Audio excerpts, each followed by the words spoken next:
Assalamualaikum teman-teman, saya Azra Zalika dan teman saya Aura Fatila akan menjelaskan mengenai public relation dan strateginya dalam menghadapi konflik di perusahaan.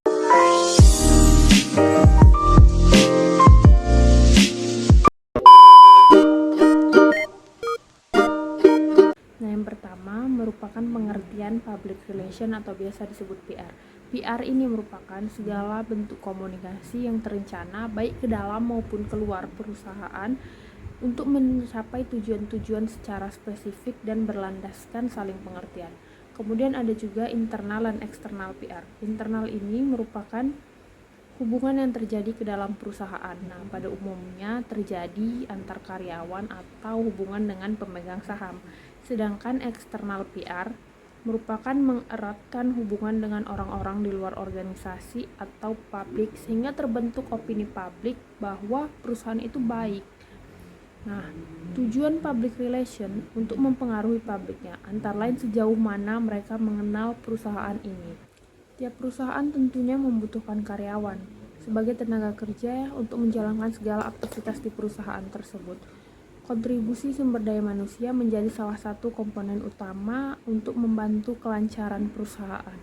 Peranan penting dari manajemen sumber daya manusia adalah untuk menyeimbangkan kebutuhan akan tenaga kerja di masa depan. Dalam setiap organisasi, tentu diterangkan lebih jauh bahwa mereka yang menjadi anggota organisasi akan terus berusaha untuk menunjukkan perilaku organisasi. Nah, perilaku organisasi ini merupakan keseluruhan sifat anggota yang tercermin baik dalam perlakuan maupun ucapannya bahwa dia merupakan anggota dari suatu organisasi tersebut. Nah, perilaku yang tercermin ini merupakan pencerminan pula dari sifat individu tersebut. Secara umum, kepribadian seseorang biasanya ditempa oleh berbagai faktor. Yang pertama, faktor genetik, yaitu sifat-sifat yang sejak lahir diwarisi dari kedua orang tuanya. Yang kedua, faktor pendidikan, kemudian faktor lingkungan keluarga, faktor lingkungan sosial, dan faktor pengalaman di luar lingkungan. Manusia yang terdiri dari latar belakang, budaya, dan persepsi yang berbeda dikumpulkan dalam suatu perusahaan yang memiliki sebuah tujuan, tentu memberi dampak tersendiri bagi para anggotanya. Salah satu dampak yang biasanya terjadi merupakan konflik personal maupun interpersonal.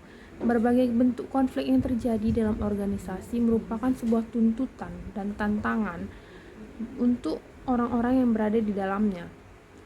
Tantangan tersebut berupa pengelolaan konflik yang didesain berdasarkan konflik yang ada dalam perusahaan tersebut.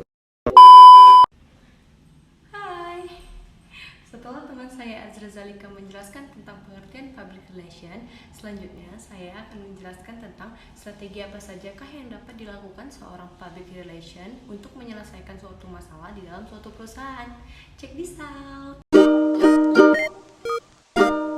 Beberapa masalah yang berkaitan dengan kompleksitas manusia sebagai salah satu komponen utama perusahaan disebabkan oleh konflik.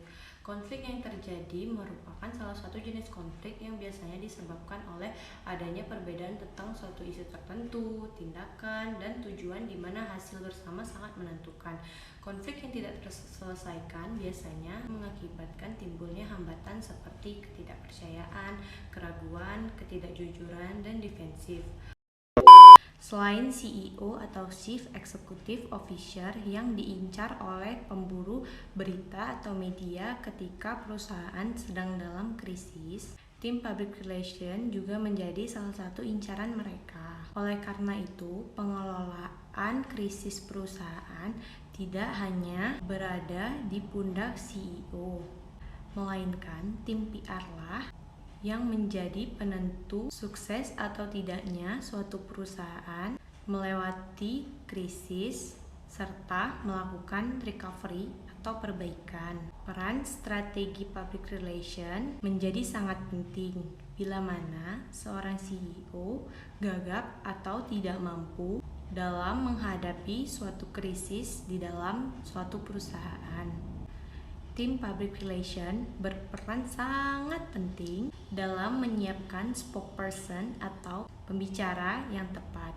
Antara lain, menyiapkan CEO untuk dapat menghadapi sekaligus menjawab pertanyaan media maupun publik.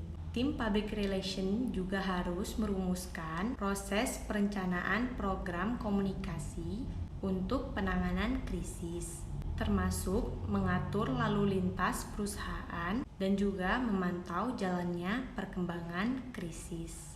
Lantas, seberapa penting dan jauh keterlibatan tim public relation dalam menghadapi krisis di suatu perusahaan? Pentingnya public relation dalam menghadapi krisis suatu perusahaan tergantung pada perusahaan tersebut.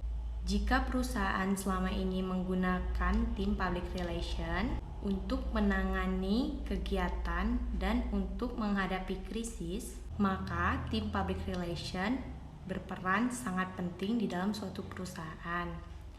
Sebaliknya, jika perusahaan mengandalkan tim internal dalam menghadapi krisis, maka public relation tidak terlalu penting bagi perusahaan tersebut.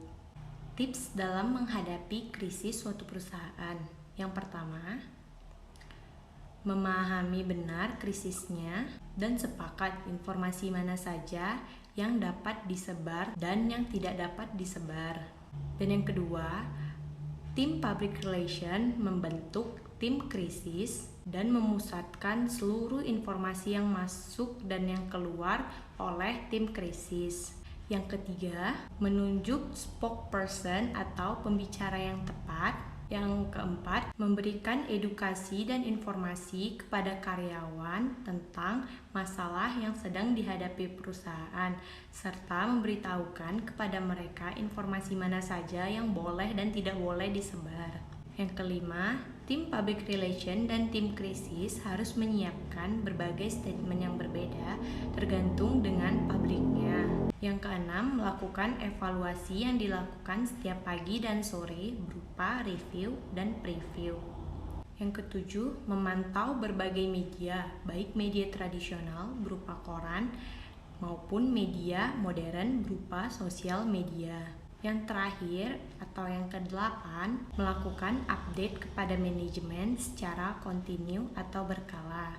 Dengan begitu, krisis dalam suatu perusahaan akan berangsur pulih. Dalam penanganan krisis, spokesperson yang tepat haruslah dipertimbangkan dengan pertimbangan karakter, bukan hanya kemampuan teknisnya. Spokesperson haruslah orang yang mengetahui tentang penanganan krisis, yang bersifat tenang dan tidak mudah panik, tidak emosian, serta mampu berkomunikasi dengan baik. Itu saja yang dapat saya sampaikan. Inilah akhir dari video kami. Semoga informasi yang kami berikan dapat bermanfaat kepada kalian semua. Terima kasih telah menonton videonya. Dadah.